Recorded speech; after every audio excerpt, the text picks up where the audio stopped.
وَجَحَدُوا بِهَا وَاسْتَيْقَنَتْهَا أَنفُسُهُمْ ظُلْمًا وَعُلُوًّا، انہوں نے انکار تو کیا لیکن ان کی جی نے، دل نے ان کے یقین کر لیا تھا کہ بات صحیح ہے۔ دل اقراری ہے، زبان انکاری ہے۔ زبان انکاری کیوں ہے؟ ظلمًا وعلوا، حق تلفی کرنے کے لیے اور اپنی سربلندی کے لیے، اپنی چودراہٹ کے لیے، بغیم بینہم، ورنہ دل ان کے ایمان لا چکے تھے۔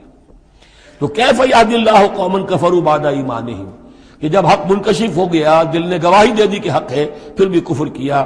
وَشَهِدُوا أَنَّ الرَّسُولَ حَقٌّ، اور انہوں نے گواہی دی کہ رسول حق ہے۔ آپس میں باتیں کرتے تھے۔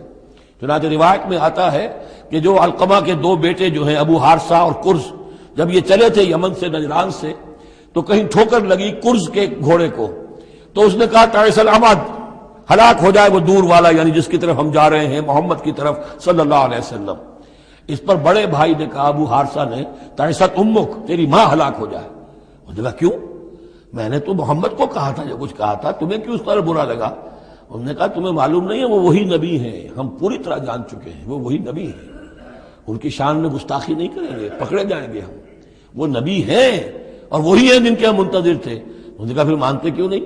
تم جانتے ہو ان بادشاہوں نے ہمیں بڑا مقام دیا ہوا ہے، رومن امپائر کے تحت تھے یہ لوگ، اور مصر کی حکومت کے، اور انہوں نے ہمیں مقام دے رکھا ہے، ہمیں دولت دی ہے، ہمیں مال دیا ہے، ہمیں حیثیت دی ہے، مراتب دیے ہیں، اگر ہم نے محمد کو مان لیا تو سب چھن جائیں گے۔ یہ باقاعدہ روایت میں موجود ہے۔ ابھی آتے ہوئے تو جاتے ہوئے کیا حال ہوگا آپ اس کا اندازہ کیجئے، جبکہ مباہلے سے فرار کر کے گئے ہیں۔ وَشَهِدُوا أَنَّ الرَّسُولَ حَقٌّ، وہ گواہی دے چکے ہیں کہ رسول حق پر ہیں اور حق ہیں۔ وَجَاءَهُمُ الْبَيِّنَاتُ، اور ان کے پاس کھلی کھلی نشانیاں آ چکی ہیں۔ وَاللَّهُ لَا يَهْدِي الْقَوْمَ الظَّالِمِينَ، اللہ ایسے ظالموں کو ہدایت نہیں دیتا۔ أُولَٰئِكَ جَزَاؤُهُمْ أَنَّ عَلَيْهِمْ لَعْنَةَ اللَّهِ وَالْمَلَائِكَةِ وَالنَّاسِ أَجْمَعِينَ، یہ تو وہی لوگ ہیں کہ جن کا بدلہ یہ ہے کہ ان پر اللہ کی بھی لعنت ہے، فرشتوں کی بھی اور تمام انسانوں کی بھی۔ یہ الفاظ بھی سورہ بقرہ میں آ چکے ہیں۔ خالدین فیہا، وہ اسی لعنت میں رہیں گے۔ لا یخفف عنہم العذاب، ان کے عذاب میں کوئی تخفیف نہیں کی جائے گی۔ ولا ہم ینظرون، نہ انہیں کوئی مہلت ملے گی۔ الا الذین تابوا من بعد ذلک، ہاں ابھی دروازہ کھلا ہے توبہ کا، سوائے ان کے کہ جو اس کے بعد توبہ کر لیں، واصلحوا، اور اصلاح کر لیں اپنی، یا نیک عمل کریں۔ فإن اللہ غفور الرحیم، تو ابھی توبہ کا دروازہ بند نہیں ہے، یقیناً اللہ غفور الرحیم ہے۔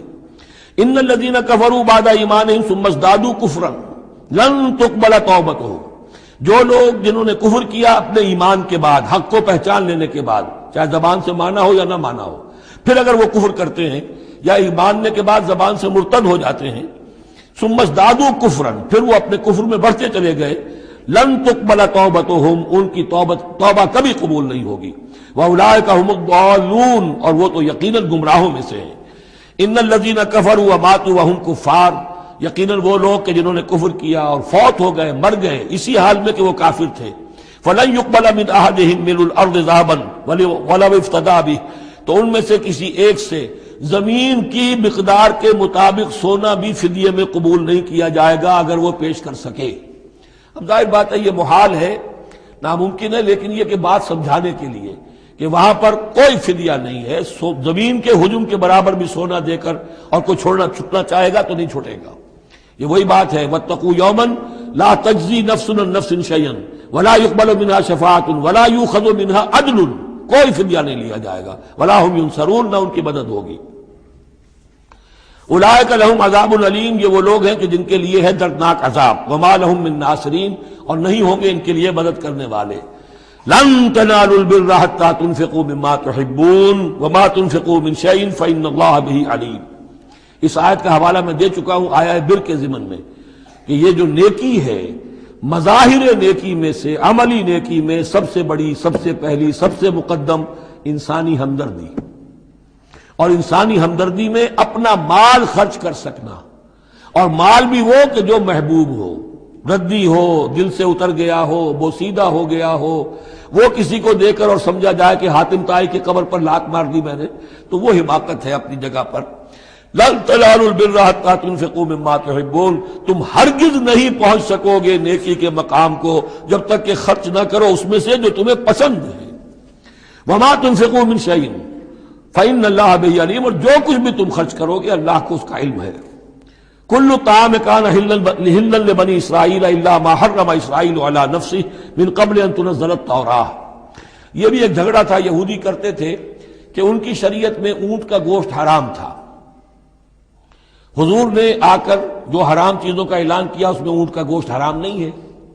ان کا اگر شریعت یہ وہی ہے، اگر شریعت موسوی ہے تو یہ تغیر کیسے ہو گیا؟